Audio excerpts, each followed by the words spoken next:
The Heinemann Podcast is a production of Heinemann Publishing. Heinemann is a provider of resources written by real teachers for real classrooms. Heinemann values teachers as decision makers and students as curious learners. Discover the path to lifelong professional learning at Heinemann.com. Heinemann is dedicated to teachers. I'm Brett from Heinemann. Today on the Heinemann Podcast, A Year of Teaching Dangerously. Spoiler, that was almost the title for Kelly Gallagher and PennyKittle's new book, 180 Days. The idea for this book started with the question, how do you fit it all in?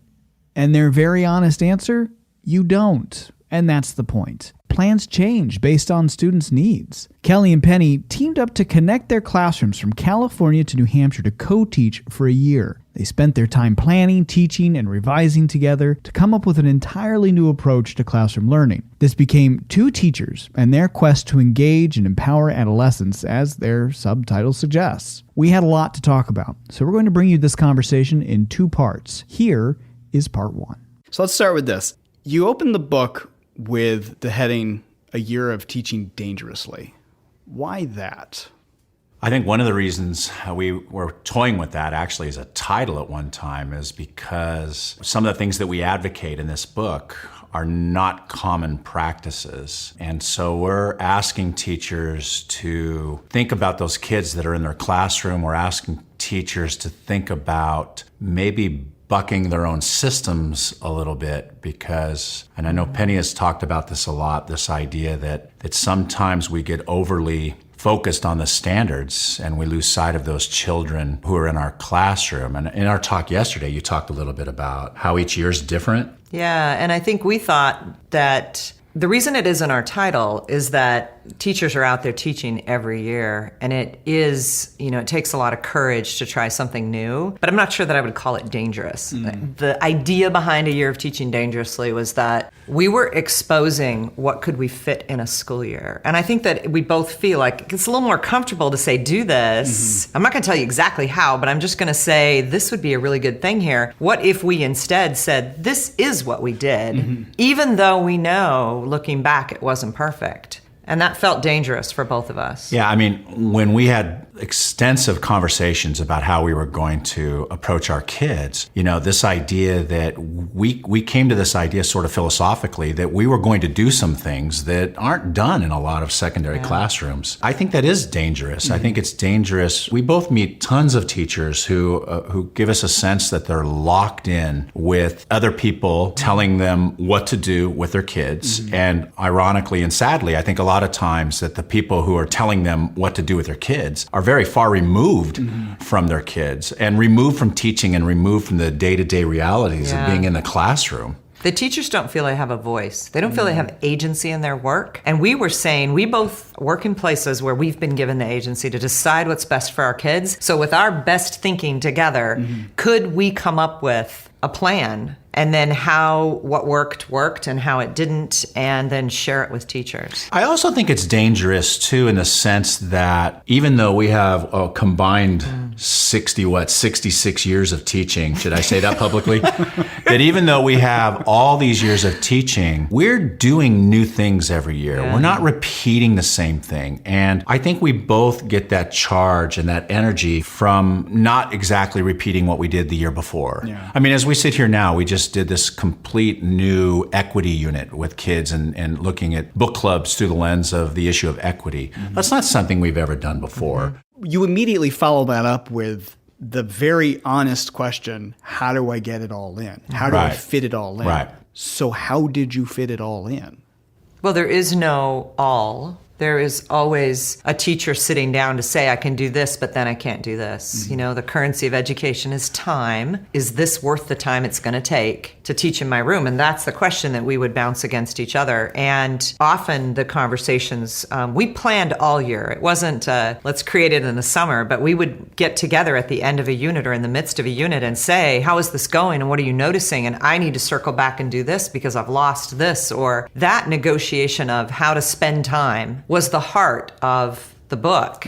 If we're going to try to fit in what we've been asked to do, we knew from the get-go, we looked at the curriculum guides, that this can't be done in a way with integrity and with kids at the center.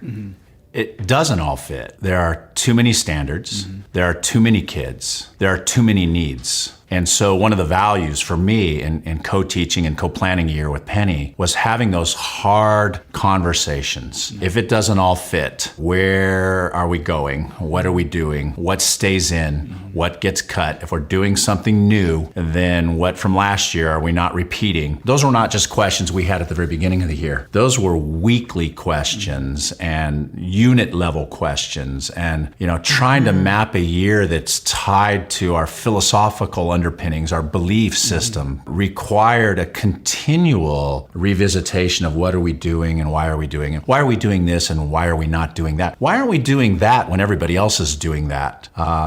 Those kinds of questions. I think that was where the real richness of our collaboration came through. And what if it doesn't work? Right. And there were times in the year where we liked what we had planned, but we ran out of time. Yeah. One of the elements we talk about in the book is at the end, what did we learn from our year together? What would we do differently next year? I remember, we were doing a unit and we wanted to spend a little bit more time on it in my own classroom, but this thing called winter break was coming, and my school district did not give me permission to move winter break. And so we had to decide, what stays and what goes. I think our goal in starting the book was not just to create a book where we talk about what we did, but it's more about why we did what we did and the myriad decisions that teachers have to make on the daily level, on the unit level, and really in the macro level of looking at an entire year. That's what we were really trying to capture. We wanted to honor that decision making and then show them how we make decisions. Why together? Why did you feel it was important to do this on two opposite sides of the country and that your two voices needed to come together to do this? If Kelly lived in Boston, I wouldn't have looked for a teacher. So it had nothing to do with location. It was really about, Kelly and I have presented together since 2010 at NCTE, and he's someone that I look to in my thinking because of what I appreciate about his work and just the way he thinks about kids and is with kids. So that was really about the person. I don't know about you. Yeah, I've admired Penny's work from afar, from a long time. And, over the years, we've become very good friends personally and professionally. And what I've always really, really liked about Penny is, she challenges my thinking. She's changed my thinking in a lot of areas. And I think there is a stagnation that occurs in teaching when teachers stay in their silos.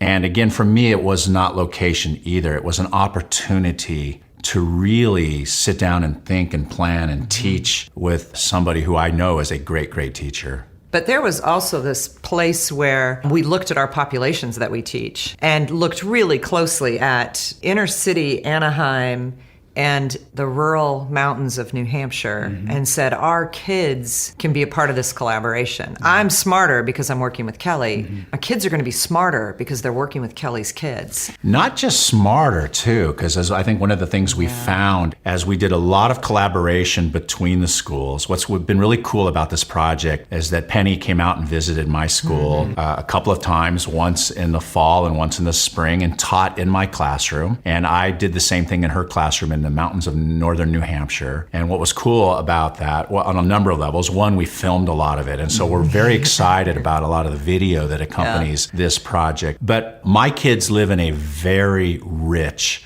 cultural bubble, but it is a bubble. And Penny's kids live in a very rich cultural bubble, but it's their bubble. And it turned out in an election year where there's a lot of things, being argued and discussed and written about, that we had this opportunity for our kids not only to do things like read Romeo and Juliet at the same time, but to look at things as the year unfolded, things that are contemporary. Penny is the master of finding really interesting seeds for kids to think about and write about. It's different when my kids are sitting in a hermetically sealed classroom and reading and writing and sharing with each other. But when they know that kids in New Hampshire are going to hear what they say and respond to what they say, right? Even the first emails that were a couple sentences long, my kids labored over because they kept saying, who is this kid and what's he like? And I'm not sure how to pronounce his name. And at the same time, watching Kelly confer with my kids was amazing. And a lot of that happened, like I was conferring across the room, but I could watch the video and say, oh my word, the way he spoke to one of my kids and the things he got out of that student that I hadn't. And so we became very familiar with students in each other's rooms. Like, oh, remember when I conferred with so-and-so? And it was really rich to sit in a room with someone who thinks as deeply about the work as I do, and to have the kids leave and then the two of us process, how did that go? And what were you thinking about? What did you notice? Which is, if any of us could choose in the work, I really believe we would all have partners in teaching. It works both at the teacher level and at the student level. I mean,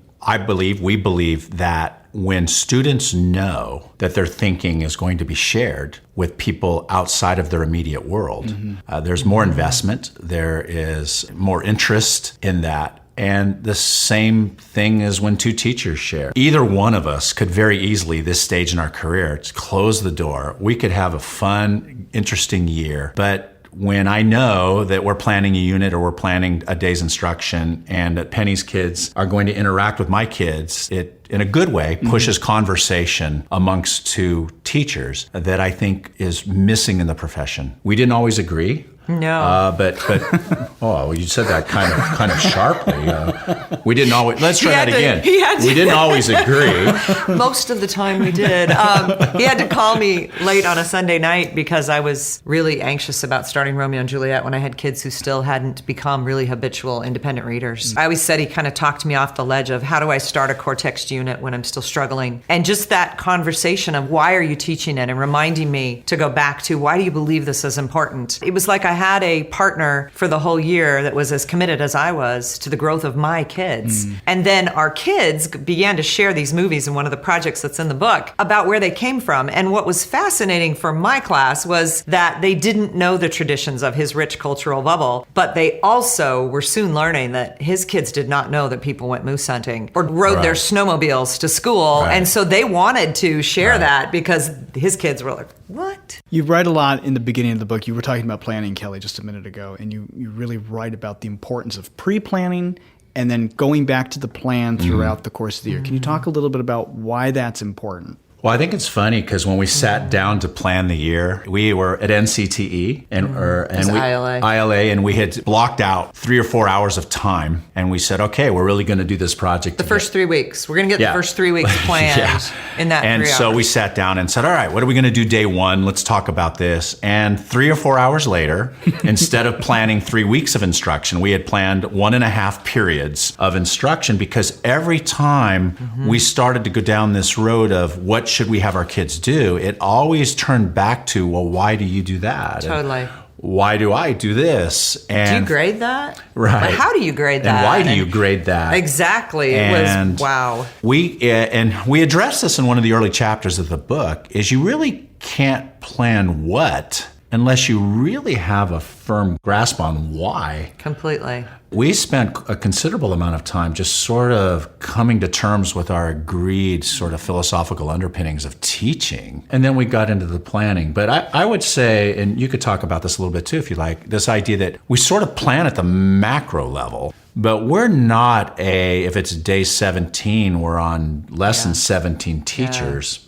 No, we were planning like a unit. We knew we wanted our kids to write stories, so we would plan with the kind of writing we wanted them to do. But then in the midst of it, how did it go when you taught them dialogue punctuation? This is what happened in my class. I got to go back at it tomorrow because they still don't know. And it was that kind of back and forth between, I've got one class that's really moving and I got one class I'm struggling with. Do you have kids who do this? Or do you have kids who are stuck? Or I don't know. There was also, Kelly would tell me about books I'd never read. One of the great things about a collaboration is that you're experiencing different things and you love different things. And so you have like, he'll find an article on a baseball player that I would never find because I'm not a baseball fan, but it's a great example. And so that idea of having very different places that you draw from. Or Penny would send me poems or short stories or, New Yorker articles that were just, I would have never found on my own, which comes back again to that value of collaboration. Yeah. Is that where the value statements came from in the book? Because you write about your value statements early on after you talk about the pre-plan. Is that where that came from? I think, it came from 60-something years of teaching. Yeah, totally. It came from a lot of mistakes. it came from that idea that,